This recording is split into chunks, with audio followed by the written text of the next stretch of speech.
College was only 1 week away when my parents spent my entire tuition fund on my brother's business and shamelessly said, "Here's our real future, not you." I didn't say a single word. I just left home forever. In that moment, I realized for the very first time that I had never truly been a daughter in that house, just a name everyone expected things from, but whose dreams had no value. I was holding the white envelope that was supposed to contain the receipt for my university tuition payment. I had been waiting for that day for months. My scholarship covered a large portion of my tuition, but my parents had promised to pay the remaining balance.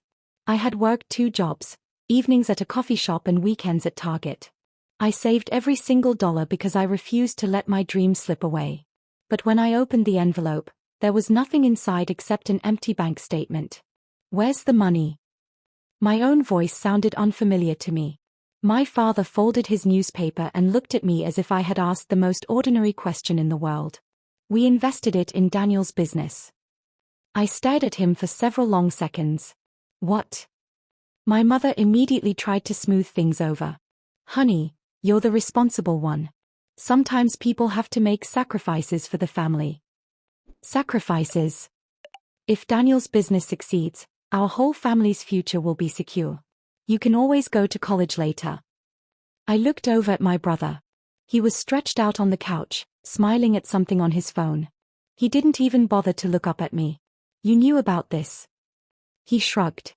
"Mom and Dad thought it was the best decision." Then he laughed.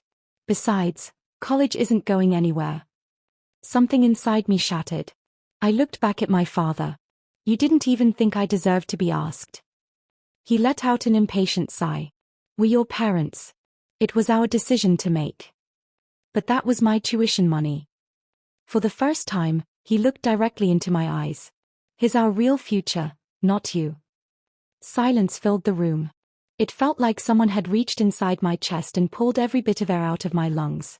I could have screamed. I could have cried. I could have argued. Instead, I did nothing. I walked upstairs to my bedroom, pulled out a medium-sized suitcase, packed a few clothes, my laptop, several books, and the folder containing every document related to my university admission. When I came back downstairs, my mother looked nervous. "What are you doing?" "I'm leaving." "Over this?" I answered without stopping. "No, not because of this. Because of everything you've done for years." My father smirked. "You'll be back in 2 days." I opened the front door. "If I ever come back, I won't be the same person you think you know." The sound of that door closing still echoes in my mind. I had just $1,200 to my name. I spent 2 nights in a cheap motel before my manager at the coffee shop helped me rent a tiny basement room from an elderly woman in a suburb outside Chicago.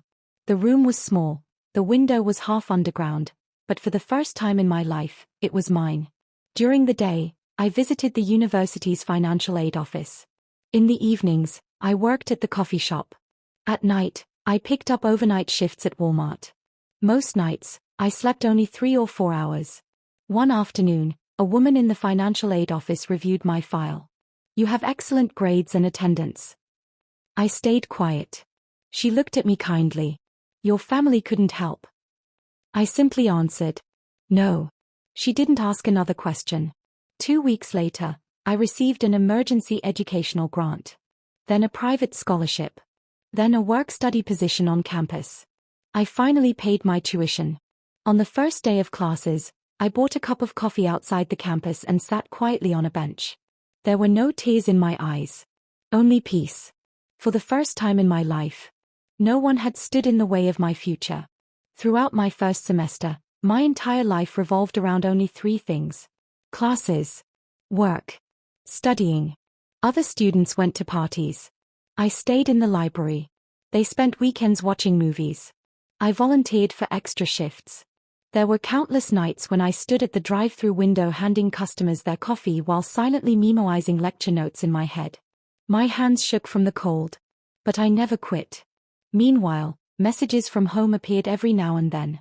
"You're being stubborn. Your mother isn't feeling well. Daniel's business is doing amazing. You should be happy for him." I didn't answer a single message. One day, I came across my brother's social media posts. A brand new SUV. An expensive office. Big promises.